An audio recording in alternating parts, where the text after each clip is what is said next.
बाबा जी भी अल्हम्दुलिल्लाह इंतहाई दूर अंदेश इंसान थे। हमारे बिलाल सलीम साहब ने बिलावल भुट्टो जरदारी को एक बड़ी लीड से मार दी। इसी तरह परवेज़ खट्टक को हमारे सैयद हैदर शाह साहब ने KPK से शिकस्त दी। अब हम टफ़ टाइम नहीं देंगे बल्कि इनको इंशाल्लाह बता देंगे कि हजूर के ग़ुलाम आज जो हुक्मरान सियासत कर रहे हैं ये सियासत नहीं कर रहे बल्कि ये तो अपने मफाद की जंग लड़ते हैं कि हमने कलिमा हजूर का पढ़ा है, नून लीग का नहीं पढ़ा। लेकिन अल्हम्दुलिल्लाह इससे कई गुना ज़्यादा हमारे वोट थे जिस पे डाका डाला गया। तो असल में सियासत का हक है ही उलमा इकराम का। बेसिकली सियासत इबादत का नाम है।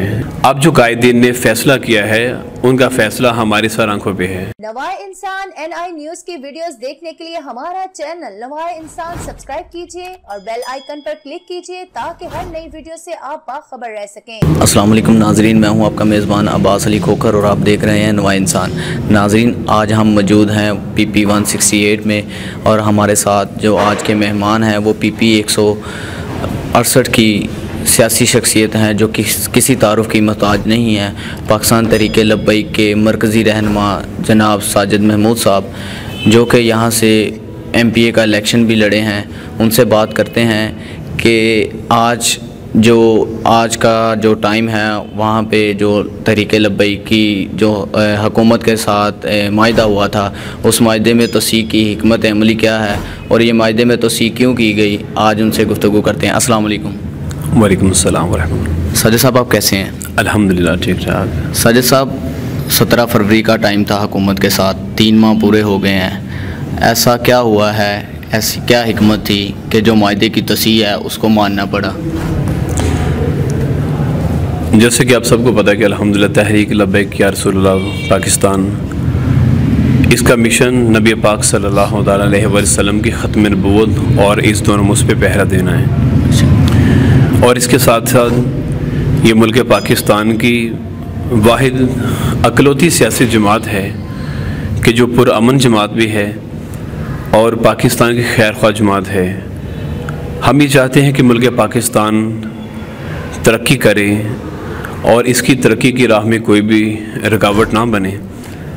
तो अब जो मुआहिदे में तौसीक़ की गई है उसकी वजह भी यही है कि हुकूमत ने कायदीन से दोबारा टाइम मांगा कि आप हमें टाइम दें ताकि हम सेनेट के इलेक्शन के बाद पार्लियामेंट हाउस में ये बिल पेश कर देंगे 20 अप्रैल तक और उसके ऊपर फिर इंशाअल्लाह पार्लियामेंट जो है फ़ैसला करेगी और हम सफ़ीर को निकाल देंगे। तो हमारा मकसद यहाँ से नबी पाक सल्लल्लाहु अलैहि वसल्लम की इज़्ज़त व नमूस के दुश्मन मुल्क के सफ़ीर को यहाँ से निकालना है, ना कि मुल्क पाकिस्तान में इंतशार पैदा करना है। अब जब हुकूमत ख़ुद हमसे टाइम ले रही है कि आप हमें टाइम दे दें ताकि हम प्लानिंग करके उस सफ़ीर को यहाँ से निकाल दें, तो हमें फिर इस पर बाज़िद होने की ज़रूरत नहीं थी। अब जो कायदीन ने फ़ैसला किया है उनका फ़ैसला हमारी सर आंखों पे है। साजिद साहब, ये बताइएगा कि पिछले 3 माह में जो माहिदा हुआ था हुकूमत उस पर अमल पैरा नहीं कर सकी। क्या आप समझते हैं कि 20 अप्रैल तक जो है वो सेनेट के इलेक्शन के बाद ये बिल पास हो पाएगा? उम्मीद है इंशाअल्लाह, क्योंकि जिस तरह हमने नबी पाक सल्लल्लाहु अलैहि वसल्लम का कलिमा पढ़ा है इसी तरह ये भी हजूर के कलिमा गो हैं, मुसलमान हैं। इतनी तो खैर इनको भी तमीज़ होनी चाहिए कि नबी अलैहिस्सलाम की जब इज़्ज़त की बात आ जाए तो वहाँ पर तन मन धन हर चीज़ हमें कुर्बान कर देनी चाहिए। तो हम उम्मीद करते हैं कि हुकूमत वक्त इस दोबारा किए जाने वाले माहिदे पर अमल पैरा होगी। अगर अमल पैरा नहीं होगी तो इंशाल्लाह हम अपने कायदीन के एक इशारे के मुंतज़िर होंगे। अगर आज बाबा जी ज़िंदा होते, हमारे साथ मौजूद होते, क्या उनकी भी इस माहिदे पे यही हिकमत अमली होती? बाबा जी भी अल्हम्दुलिल्लाह इंतहाई दूर अंदेश इंसान थे और यकीनन जो हालात हैं मुल्क के वो भी यही फ़ैसला फरमाते, यही हमें उम्मीद है। बहरहाल बुज़ुर्ग हमारे अमीरुल मुजाहिदीन अल्लामा ख़ादिम सैयदी साहिब भी जो भी फ़ैसला फरमाते इनको मोहलत देते या हुक्म दे देते कि नहीं 20 से आगे टाइम नहीं है, तो हमने अमीर मुहतरम के फ़ैसले का एहतराम करते हुए बाहर निकल आना था।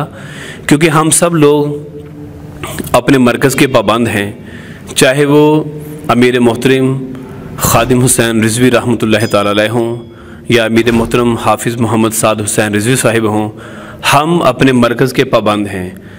हमें यकीन है कि हमारा मरकज़ जो भी फ़ैसला करेगा वो नबी अलैहिस्सलाम की इज़्ज़त व नामूस पे कभी कंप्रोमाइज़ नहीं करेगा। इसलिए चाहे हमारे बाबा जी थे या मौजूदा हमारे अमीर हैं, इंशाल्लाह ये जो भी फ़ैसला करेंगे हम उस पर लब्बैक कहेंगे। सर साहब, कोई शक नहीं कि ये तहरीक जो है वो दिन ब दिन ज़ोर पकड़ रही है, कारकुनान की तादाद में इजाफा हो रहा है। इस फ़ैसले से कारकुनान के तासुरात क्या हैं, क्योंकि आप मरकज़ी जो हैं वो रहनुमा हैं PP 168 के, क्या कारकुनान की आपको कॉल्स आ रही हैं कि बाबा जी ने जो अमीर मुजाहिदीन हैं हाफिज़ साहब उन्होंने जो फ़ैसला किया है वो ठीक है? क्या कारकुनान के तासुरात क्या हैं इस पर? कारकुनान अल्हम्दुलिल्लाह इस फ़ैसले पर भी एक्साइटेड हैं, इस फ़ैसले को दिलो जान से कबूल कर रहे हैं, और बल्कि यहाँ तक भी कारकुनान का कहना है कि जो कोई कमी बेशी अगर थी हमारे अंदर पहले अपनी तैयारी में, तो इंशाल्लाह अब हम उस कमी बेशी को भी दूर करके अपने इस वर्क को और ज़्यादा स्ट्रॉन्ग करेंगे और इंशाल्लाह नबी अलैहिस्सलाम की इज़्ज़त व नमूस के दुश्मन मुल्क के सफ़ीर को हम यहाँ से इंशाल्लाह निकाल के छोड़ेंगे। आप पाकिस्तान मुस्लिम लीग नून के बड़े सरगर्म कारकुनान रहे हैं, आपने यहाँ से कौंसलर का इलेक्शन भी जीता, कौंसलर भी हुए। ऐसी कौन सी बात थी कि आप तहरीक लब्बैक में जो है वो आपने शमूलियत की? बात तो खैर इस बात का तो जवाब बनता ही नहीं, क्योंकि आप सबको पता है अल्हम्दुलिल्लाह कि हम सब ने कलिमा नबी पाक सल्लल्लाहु अलैहि वसल्लम का पढ़ा है। बेशक जब हजूर की इज़्ज़त व नामूस और ख़त्म नबूवत की बात आएगी तो फिर चाहे नून लीग चाहे कोई भी होगा, हम इंशाअल्लाह ना सिर्फ अपनी सीटें कुर्बान कर देंगे बल्कि अपनी जान कुर्बान करने के लिए भी तैयार हैं। और इसके साथ साथ ये मैं आपकी तवस्सुल से बता दूं कि हमने कलिमा हजूर का पढ़ा है, नून लीग का नहीं पढ़ा।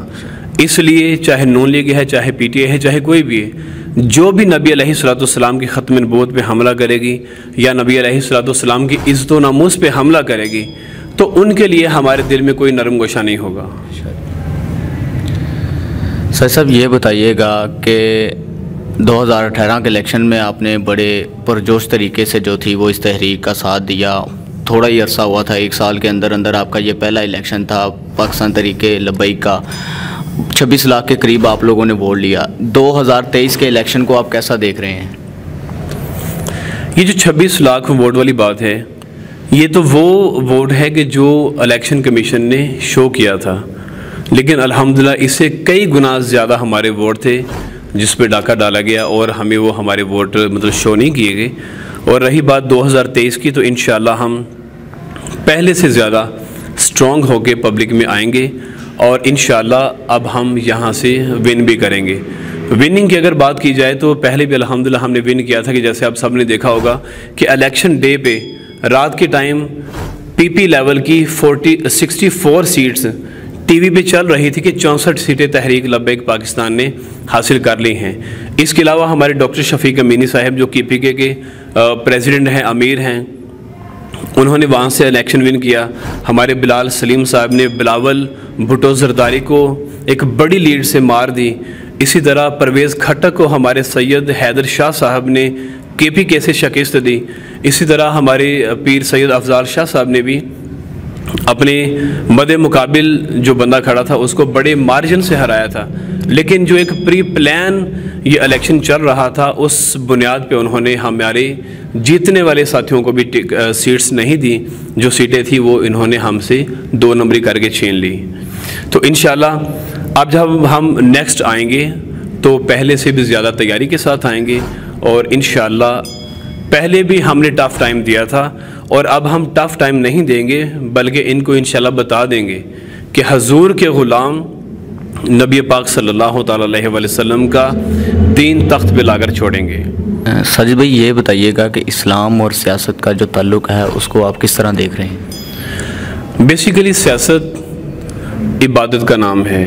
सियासत जो है ये इबादत है, लेकिन जो टर्म आज यूज़ की जा रही है कि सियासत का इस्लाम से कोई ताल्लुक़ नहीं है, या कहते हैं कि जी मौलवियों का क्या काम है सियासत में, तो असल में सियासत का हक़ है ही उलमा इकराम का। मौलवियों का ही काम है कि सियासत करें, क्योंकि सियासत इबादत है। आज जो हुक्मरान सियासत कर रहे हैं, ये सियासत नहीं कर रहे, बल्कि ये तो अपने मफाद की जंग लड़ते हैं, ये तो अपने बैंक बैलेंस की जंग लड़ते हैं, और ये बाहर यूरोप में अपना जो बैंक बैलेंस बनाने के लिए सारी स्ट्रगल करते हैं। ये सियासत नहीं करते, बल्कि सियासत तो बेसिकली इबादत है।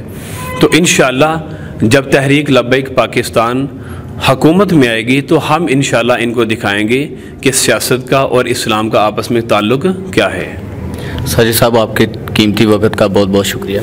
Thank you so much. जी नाज़रीन, ये हमारे साथ जनाब साजिद महमूद साहब मौजूद थे, PP 168 के मरकज़ी रहनुमा।